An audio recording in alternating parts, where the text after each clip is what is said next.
नाज़रीन, ग़ज़वा हिंद के बारे में तो हम सभी जानते हैं, लेकिन ये जंग कहाँ से शुरू होगी और हुज़ूर नबी करीम सल्लल्लाहु अलैहि वसल्लम ने पाकिस्तान और बिलखसूस सिंध के बारे में क्या इरशाद फरमाया, ये हम आज की वीडियो में जानेंगे। तो वीडियो को एंड तक स्किप किए बगैर देखिएगा।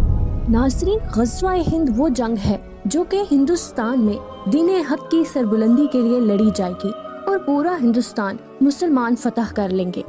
लेकिन इस बारे में बहुत ही कम लोग जानते हैं कि ये जंग कब शुरू होगी और कहां से शुरू होगी। नाज़रीन, हज़रत अबू हुरैरा रज़ियल्लाहु ताला अन्हु फरमाते हैं कि एक दिन रसूलुल्लाह सल्लल्लाहु अलैहि वसल्लम ने हिंदुस्तान का जिक्र करते हुए इरशाद फरमाया कि यकीनन तुम्हारा एक लश्कर हिंदुस्तान से जंग करेगा और अल्लाह उन मुजाहिदीन को फतह देगा, हत्ता कि वो जालिम हुक्मरानों को बेड़ियों में जकड़ कर लाएंगे और अल्लाह ताला उनकी मग़फ़िरत फरमा देगा। फिर जब वो वापस पलटेंगे तो ईसा इब्ने मरियम अलैहिस्सलाम को शाम में पाएंगे। इस पर हज़रत अबू हुरैरा रज़ियल्लाहु ताला अन्हु ने फरमाया कि अगर मैंने वो ग़ज़वा पा लिया तो अपना नया और पुराना सब माल बेचकर इसमें शिरकत करूँगा। जब हमें अल्लाह ताला फतह देगा तो हम वापस आएंगे और मैं एक आज़ाद अबू हुरैरा होऊंगा जो शाम में आएगा तो वहाँ ईसा इब्ने मरियम अलैहिस्सलाम से मुलाकात करेगा।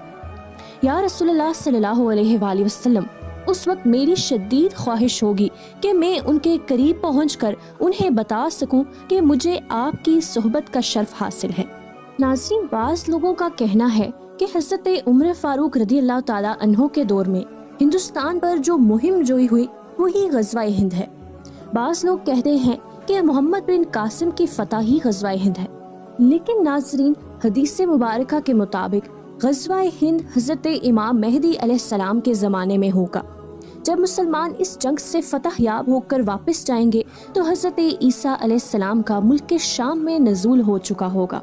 नाज़रीन, उलमाए कराम के मुताबिक ग़ज़वा हिंद का आगाज़ खरासान नामी इलाके से होगा। ये इलाका मौजूदा अफ़गानिस्तान और मशरकी ईरान के इलाके से होगा। इल्लामा इब्ने कसीर ने भी लिखा है कि आखिरी ज़माने में एक लश्कर मशरिक से निकलेगा जो कि तमाम जालिम हुक्मरानों का खात्मा कर देगा। नाज़रीन, मौजूदा पाक भारत कशीदगी को देखकर ऐसा लगता है कि वो वक्त भी दूर नहीं जब हिंदुस्तान को मुसलमान फतह कर लेंगे और पूरे दुनिया के मुसलमान सुरखरू होकर हज़रत ईसा अलैहिस्सलाम के लश्कर में शामिल हो जाएंगे। अल्लाह पाक हम सबको ग़ज़वा हिंद में शामिल होने की तौफीक अता फरमाए, क्योंकि नबी करीम सल्लल्लाहु अलैहि वसल्लम ने फरमाया कि मेरी उम्मत में से अल्लाह ताला दो गिरोहों को जहन्नम की आग से महफूज फरमा लेगा। एक वो जो हिंद पर हमला करेगा और दूसरा वो जो हज़रत ईसा इब्ने मरियम अलैहिस्सलाम के साथ होगा। नाज़रीन, ग़ज़वा हिंद के बारे में आपकी क्या राय है, कमेंट सेक्शन में ज़रूर लिखिएगा।